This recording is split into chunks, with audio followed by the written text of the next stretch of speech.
Hi, my name is Richard Viguerie. I sometimes refer to myself as 003. And 003 simply means that I've been active at the national level of the conservative movement longer than all living, limited government constitutional conservatives, except for two others. 002 is Dr. Lee Edwards, a senior fellow at the Heritage Foundation. And who do you think 001 is? Well, I'll tell you who 001 is in a few minutes. But first, I want to tell you that Republicans never win big on Election Day unless the elections are nationalized.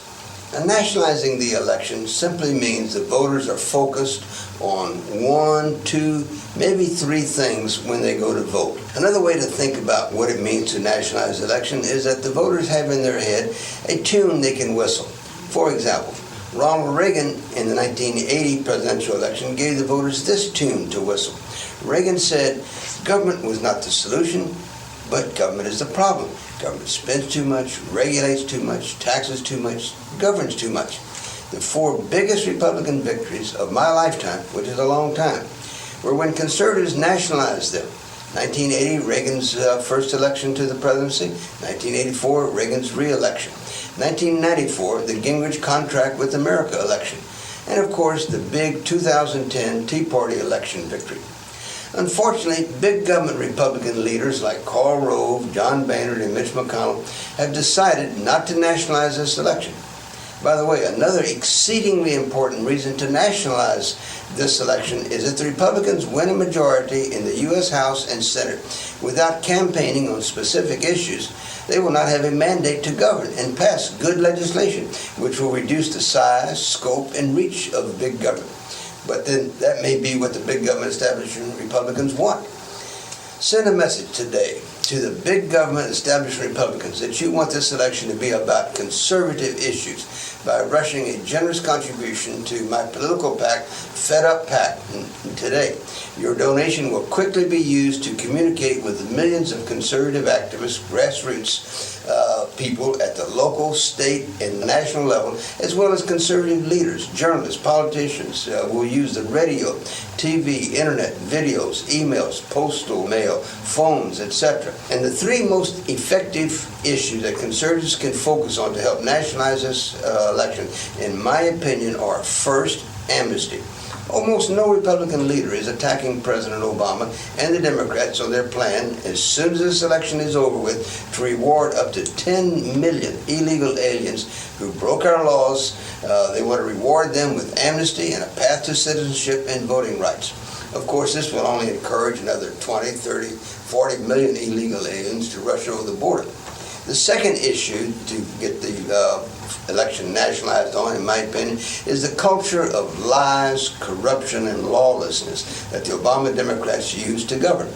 Obviously, the Obama Democrats don't want you to be reminded of the many lies told to us by President Obama and the Democrats, such as, one, under Obamacare, we were told that we could keep our doctors if we wanted to. That was a lie. That our insurance policy would cost less. That's a lie. And that our taxes would not increase. Another lie. And remember the Obama Democrats' lies about the IRS investigation of conservative and pro-Israeli organizations and donors? And of course, there are the many lies the Obama Democrats told us regarding the killing by radical Muslims of America's ambassador and 3 other Americans in Benghazi. And remember the lies that cover up the mistreatment of tens of thousands of America's veterans in dozens of veterans hospitals. And the Obama Justice Department, led by Attorney General Eric Holder, has been the most lie-filled, political, and corrupt Justice Department in American history. And the third issue for conservatives to try to nationalize the election around is to stress to the American people national security. Americans are concerned and frightened that the Obama Democrats have acknowledged they do not have a plan or a strategy to win the fight against radical Muslims. In fact, President Obama refuses to say we were at war with radical Muslims. Now I want to give you some more bad news, but also some good news. The bad news is, as I've said before, the Republican leaders are failing to lead. However, the good news is the Republican leaders are failing to lead. The reason that's good news is that the American people do not like most national Republican leaders. In 2006, 2008, and 2012, the voters saw the face of the opponents of the Democrats as big government Republicans like Karl Rove, George Bush, John McCain, John Boehner, Mitch McConnell, and Mitt Romney. They didn't like the Republican alternatives to Democrats. However, in 2010, these big government Republicans were nowhere to be seen.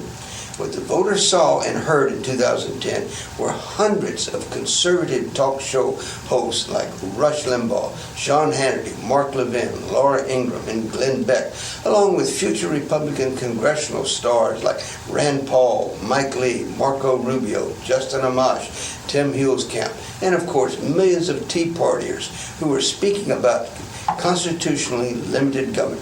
The voters liked what they saw and heard and gave the Republicans their biggest congressional victory in 75, 80 years. So that's why I say the good news is Republican politicians are not leading, because that gives us conservatives an opportunity to lead on conservative issues. However, leadership doesn't start with national politicians or the head of your local political organization. Leadership begins with you and me.